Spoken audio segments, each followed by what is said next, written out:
Kaying dorbar thawain ke Jylla ne ke step sngi Bah Ardent Iatai halor ke jingshongshngain ki paidbah basa khappud jong ke Jylla. Yakane kamad Iatai la Wanrah tu MLA ke VPP na Nongkrem Bah Ardent Milla Basaiawmoit haki kynta kylli jingkylli. Sir, I appreciate the Honorable Chief Minister for his extensive reply on my question. Sir, the reply that we used to get in this August House and what is happening on the ground seems to not support each other, sir.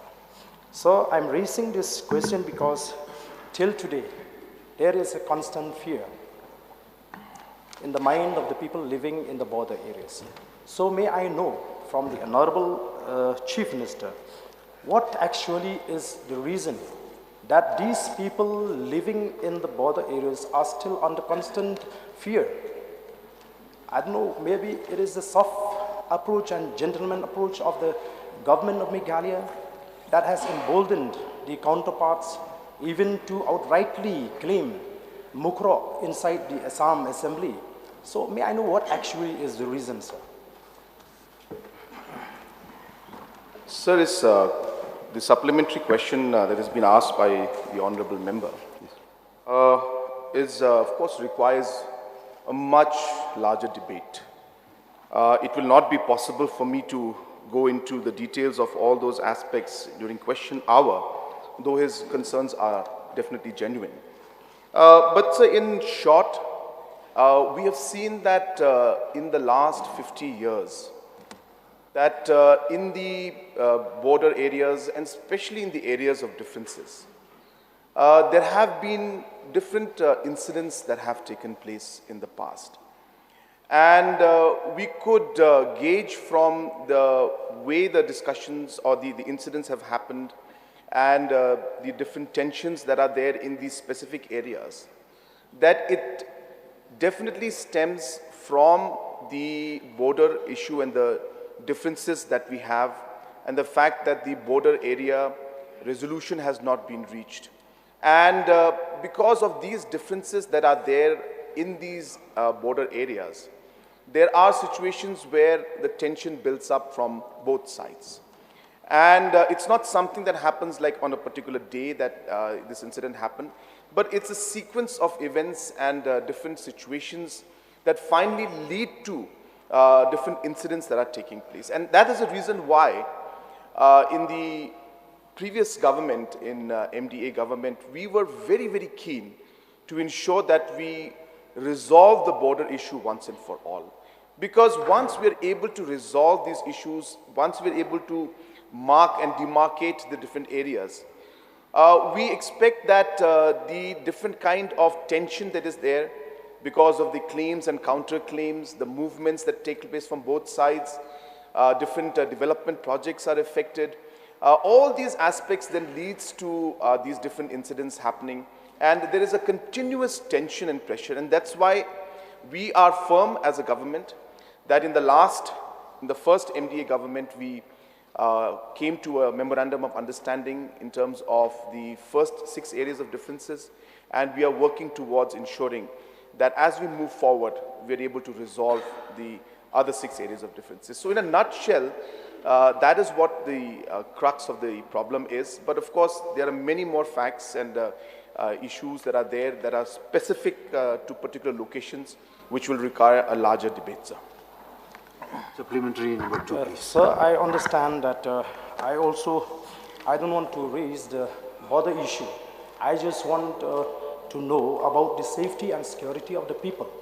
This is a must, sir. Whether we settle the border, whether it takes time or we can settle the border now, but at least the safety and security of the people should not be compromised under any circumstances. So reports keep coming, sir, even today, that the people living in the border areas, they are really frightening when they see that these government officials keep coming to the interior part of Meghalaya. Your second supplementary. I will come to that. So therefore, may I know what is the exact step that the government has taken to ensure that this government of Meghalaya will not compromise as far as the security and safety of the people is concerned. We don't want another incidence of firing of death occurred in the border areas, sir. That is my question, sir. Sir, again, as I said, the concerns of the honorable member are definitely genuine. And as we have moved forward, sir, as I mentioned, at different levels and different times in the past 50 years, tensions have built up during different occasions. But in order to ensure that we are able to control the situation and also provide the safety, security, and avoid, as the honorable member mentioned, any future incidents. Of course, number one step is to strengthen our own forces within our borders.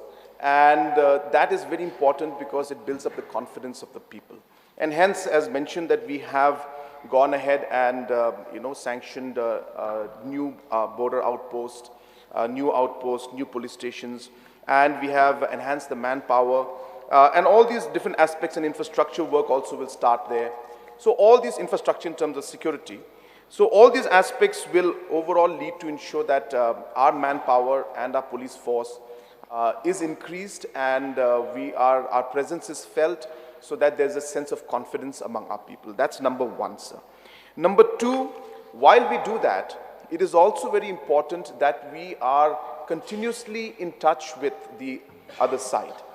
And therefore, in the meeting that was held among the chief secretaries on the 21st of June 2019, it was decided that an SOP should be created and the different procedures should be followed to ensure that continuous communication is there with the counterparts from the Assam side, and hence a very lengthy protocol and system was created on the 30th of September 2020, where the SPs of the areas where the differences are there should have quarterly meetings with their counterparts.